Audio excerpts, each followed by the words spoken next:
You hear your name called in a language you're beginning to understand, but still can't claim as your own. The marble floor is cold beneath your bare feet.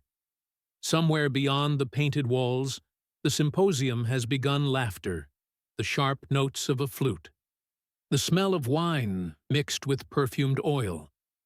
A hand grips your shoulder. Not rough, but firm enough to remind you. You belong to someone else now. You are 12 years old. You were born free. That life ended the moment the ship docked in Piraeus. Before we go further, drop a comment and tell me where in the world you're watching this from. It's honestly surreal to me that a story from ancient Greece can reach someone halfway across the planet, centuries later, and still hit this hard. This is Greece in the 5th and 4th centuries BCE, the age of Pericles, of Socrates, of the Parthenon gleaming white above Athens.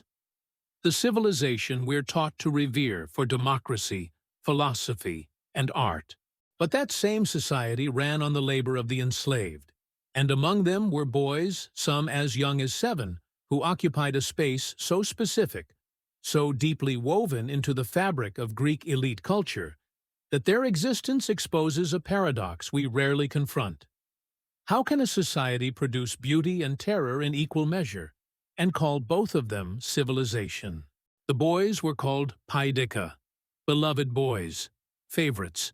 In the private chambers of wealthy Athenian men, in the gymnasiums where philosophers debated, in the homes of generals and playwrights, these enslaved youths were kept not just for labor, but for companionship, for display, for control. Their lives were gilded cages. They were groomed, educated, sometimes even praised. But they were never free. And what happened to them, behind the marble and the rhetoric, was rarely spoken aloud. Until now, the slave markets of Athens were not hidden. They operated in plain sight, in the heart of the agora, beneath the shadow of the temple of Hephaestus. Dealers stood on stone platforms, surrounded by rows of human beings waiting to be sold. Men, women, children. The youngest boys were often placed toward the front, closer to the buyers, easier to inspect. Their teeth were checked, their limbs measured, their skin examined for scars or blemishes that might lower their value. If a boy was beautiful, if he had refined features, if he carried himself with a certain gentleness or intelligence, his price doubled, sometimes tripled. Historian Moses Finley, in his seminal work Ancient Slavery and Modern Ideology, noted that the slave economy of classical Athens was not a marginal institution, it was foundational. By some estimates, nearly 1/3 of the population were enslaved. And while agricultural slaves worked the silver mines of Laurion under brutal conditions, domestic slaves lived in closer proximity to their owners. For boys selected as paidika, that proximity was both privilege and prison. They came from all over the Greek world and beyond. Some were war captives, sons of defeated enemies, taken after sieges in Thrace or Ionia. Others were sold by destitute families in the countryside, traded for grain or coin during years of famine. Still others were victims of piracy, kidnapped from coastal villages and sold to Athenian merchants who asked no questions. The playwright Menander, writing in the 4th century BCE, referenced the trade casually in his comedies, a sign of how normalized it had become. One character quips about a Thracian boy with curls like Hyacinthus, a figure from myth, beautiful and doomed. Once the boy was purchased, even his name, that simplest mark of identity, was no longer his own. Whatever he had been called before, whatever his mother might have whispered to him at birth, was erased with the stroke of a pen and the clink of silver coins. In the records, his old name might appear once, crossed through, replaced by something more convenient for his new master's tongue. He could be given a Greek name, smooth and elegant, easier to pronounce, easier to command. Or perhaps he was assigned a nickname that tied him to his origin, reducing a homeland to a single word. Syros, for a boy from Syria. Thrax, for one from Thrace. Aegyptos, for one taken from the Nile Valley. These labels were not gifts, they were brands. Some masters preferred something more decorative, a touch of irony or poetry.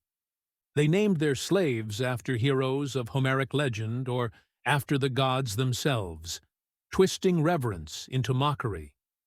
You might find a small, frightened servant boy called Apollo, tasked with fetching sandals or scrubbing floors, or Achilles, carrying jugs of wine to a table where free men laughed. These names echoed with grandeur, yet they were hollow in practice, another layer of possession, another reminder that even one's identity could be rewritten by the will of another. To name someone was to own them.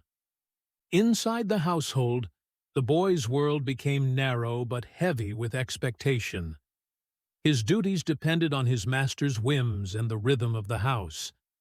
In one setting, he might be trained to serve wine at a symposium, that gathering of men who reclined on couches, their voices rising with laughter and philosophy, discussing justice and virtue, even as the enslaved filled their cups. The boy stood silent, head bowed, moving only when beckoned. He learned the art of invisibility, the delicate dance of being always near enough to serve, yet never close enough to intrude. At times, he followed his master to the gymnasium, carrying oils, towels, and strigils. Beneath the marble colonnades, where free-born youths wrestled and laughed in the scent of sweat and olive oil, he waited in silence. They were his age, yet free, unbroken by command. He could not join them. His duty was to serve, to sense his master's needs before words were spoken, to exist unseen. In that stillness, he learned how to move, speak, bow, and vanish. The Greeks prized a virtue they called sophrosyne, a kind of balance, self-restraint, and composure that marked a person as civilized. But sophrosyne was not reserved for citizens alone. It was demanded even of the enslaved. A well-trained boy, they said, should embody quiet grace and obedience, mirroring the discipline of his betters. In him, servitude itself became a performance of control, the illusion that he accepted his place, that he belonged nowhere else. Yet behind the polished surfaces of these households, behind the laughter of the symposium and the lessons of the gymnasium, lay a silence that ancient writers only hinted at, a silence that modern scholars have had to dig through centuries of denial to uncover. For there was another role these boys were made to play, one far darker and more intimate. In the culture of elite Athenian men, relationships between adult citizens and adolescent boys, particularly those born free, were idealized under a system known as paiderastia. It was woven into the moral and educational fabric of the city. The older man, the Erastes, the lover, was meant to guide the younger, the Eromenos, the beloved, through lessons of philosophy, athletics, and virtue. Plato himself, in his Symposium, described such bonds as noble, even sacred, a bridge between the physical and the divine, where desire could lead to enlightenment. But that ideal had boundaries drawn around citizenship, status, and family. The Eromenos had a father to protect him, a name to preserve, a reputation that placed limits on what could be done to him. His consent was, at least in theory, part of the moral framework. He could refuse. He could set terms. His beauty was celebrated, but his dignity was meant to be preserved. The enslaved boy had no such protections. No father, no city, no legal name that anyone would remember. He existed outside the moral universe of the free. To him, paiderastia was not education, not love, not mentorship. It was power stripped bare of every philosophical disguise. Ancient poets and playwrights rarely spoke of it openly, but when they did, the tone was cold and transactional. The poet Straton of Sardis, writing in the 2nd century CE, yet echoing attitudes that had lingered for generations, left behind verses that make for difficult reading even now. He wrote of enslaved boys the way one might write of objects, things bought, used, and replaced. He described their beauty in lines that glimmer with admiration but rot with ownership. There is no tenderness, no pretense of teaching or virtue, only desire and domination. His words reveal what the philosophers would not say, that beneath the talk of harmony and virtue, the Greek household could also be a small theater of cruelty. The enslaved boy was not a student in a moral experiment.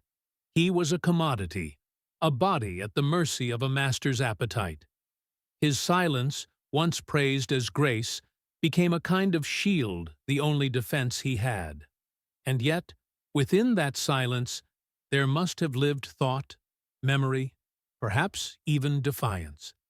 History rarely records it, but one can imagine it. The boy learning to read the room, to anticipate danger, to survive through observation and restraint. He would have learned the rhythm of footsteps in the corridor, the tone of a voice before anger struck. His invisibility became both prison and armor. Centuries later, when historians read these fragments, the lists of names, the legal documents, the stray verses of poets, they find not just the outline of a social order, but the echo of erased lives. Every Syros, every Thrax, every Apollo was once a boy with his own name, now forgotten. The Greeks, who prided themselves on civilization and reason, built their world on the backs of those who were denied both. To lose one's freedom is one thing, to lose one's name is another. But to lose even the right to say no, that is to lose the very shape of being human. And in that loss, civilization reveals its darkest mirror. The cost of beauty, power, and intellect measured in the silence of those who could not speak. The historian K.J. Dover, in Greek Homosexuality, argued that the distinction between free and enslaved was fundamental in Greek sexual ethics. A citizen's honor was protected by law and custom. A slave's body was property. The geographer Strabo mentioned that in some Greek cities, particularly in Asia Minor, boys deemed especially beautiful were sometimes altered, castrated to preserve their youthful appearance and ensure lifelong dependency. Though evidence is fragmentary, the practice was known and, in certain contexts, tolerated. What's striking is the silence. Greek literature is full of debate on governance, on war, on the soul. But about the suffering of enslaved boys? Almost nothing. Aristotle argued in his Politics that some people were natural slaves, born to serve. Plato's Republic imagined a perfect society, but never questioned the existence of slavery. The voices we have are the voices of the free. The enslaved left no memoirs, no letters, no surviving testimony. Their lives are shadows in the margins of someone else's story. Yet there are glimpses. In a fragment from the comic playwright Alexis, a character complains about the expense of keeping a pretty boy in fine clothes and perfumes, proof that appearance mattered, that these boys were investments in social status. In court speeches by orators like Demosthenes and Aeschines, there are passing references to enslaved attendants present during private gatherings, silent witnesses to deals, arguments, seductions. One legal case from 4th century Athens involved a dispute over the ownership of a boy named Midas, described as skilled in music and favored by his previous master. The case wasn't about Midas's welfare, it was about property rights. The gymnasia of Athens, those marble-columned spaces we associate with philosophy and athletics, were also sites of observation and desire. Freeborn youths trained there, but enslaved boys attended them too, carrying equipment, anointing bodies with oil, waiting in attendance.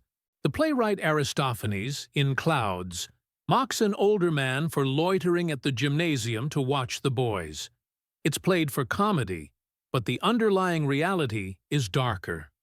These spaces were not neutral.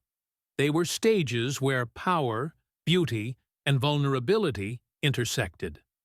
Some boys, if they were fortunate, were taught skills that might improve their position. Reading, music, accounting. A literate slave had more value, more mobility within the household.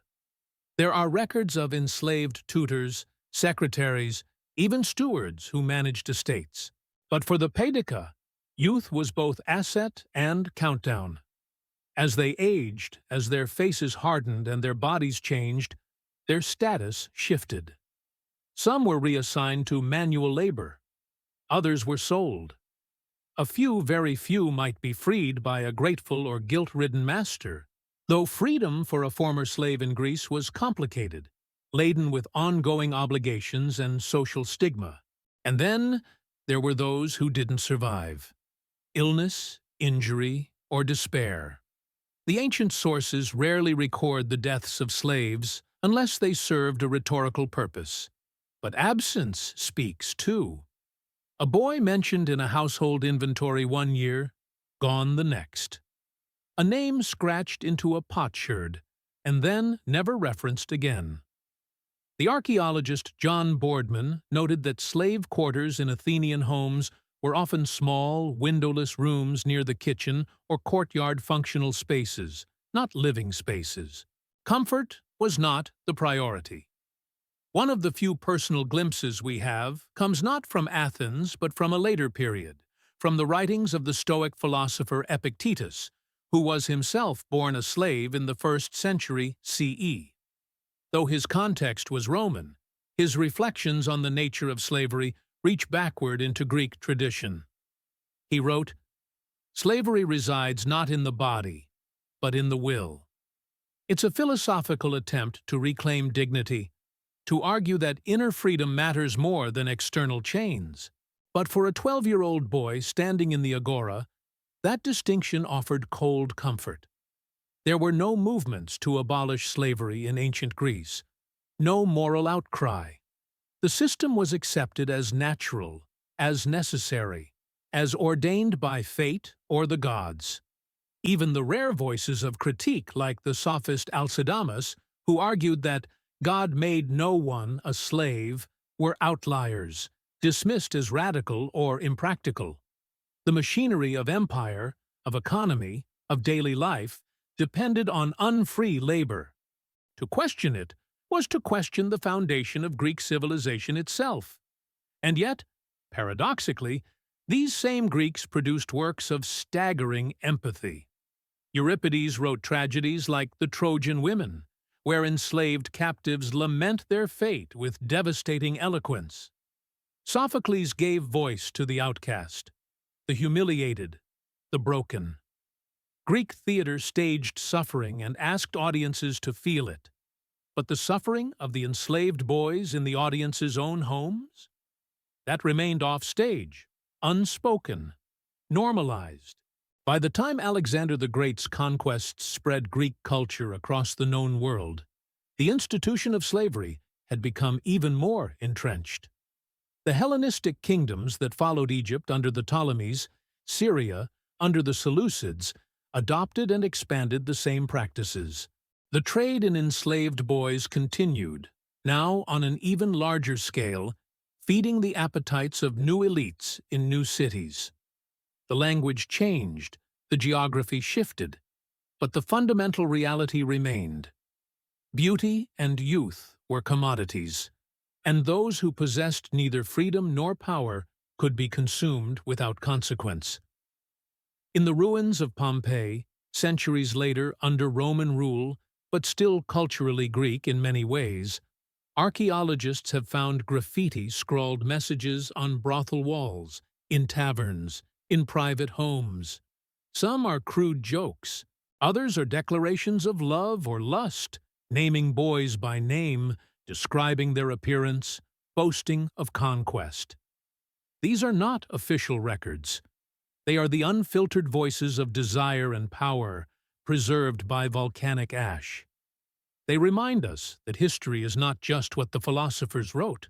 It's also what people did when no one was watching, or when everyone was, and no one cared. The legacy of these boys is not found in monuments or inscriptions. It's found in the gaps, in the laws that regulated their sale but never their suffering, in the art that celebrated the male form but erased the chains, in the philosophical dialogues that spoke of love and virtue while ignoring the bodies that poured the wine and stood silent in the corner. Their terror was not the terror of war or plague or famine. It was the terror of being seen and not seen at the same time, valued for their appearance, erased as human beings. There's a fragment from a lost play by Sophocles, preserved in a later anthology. It's just a few lines, spoken by an unnamed character. The slave suffers twice, once in body, once in memory. For even when the lash is gone, the shame remains. We don't know the context. We don't know who spoke it or why, but it survives. A rare acknowledgement from the ancient world that slavery was not just a legal status. It was a wound that didn't heal. The boys who stood on the platforms in the agora, who carried oil to the gymnasium, who served wine at the symposium, and then were led away into private rooms, they left no letters, no diaries, no testaments. But their silence is not absence. It's evidence. Evidence of a society that built the Parthenon and the Academy, that gave the world Socrates and Aristotle, but could not or would not see the humanity of the children it enslaved. Imagine standing in the ruins of the Athenian agora today. The stones are still there, the columns, the foundations, the marketplace where democracy was born. And if you stand very still, if you let the noise of the modern city fall away, you might hear it an echo that history tried to bury. The sound of a name being called, a boy answering, a door closing, and then nothing.